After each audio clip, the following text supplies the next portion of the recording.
আবার ফিরে আসলাম আপনাদের সামনে যৌক্তিক দরবারে। এখানে কচু গাছটা কে কেটে ফেলছে? তো জানি না কে কেটে ফেলছে।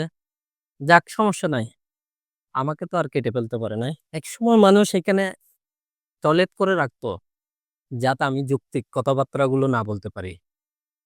তো সুতরাং বাধা বিপত্তি আসবে, তো থেমে থাকা যাবে না। তো আমি কি করতাম? টয়লেটের উপর পাতা দিয়ে ডেকে রাখি, কাজ চালা যাইতাম। তো একসময় এখানে অনেক বৃষ্টি হতো। তো বৃষ্টিতেও আমি ভিজে এখানে কচু পাতা মাথায় দিয়ে যৌক্তিক কথাবার্তাগুলো বলে যাইতাম। এই বস, দুষ্টু।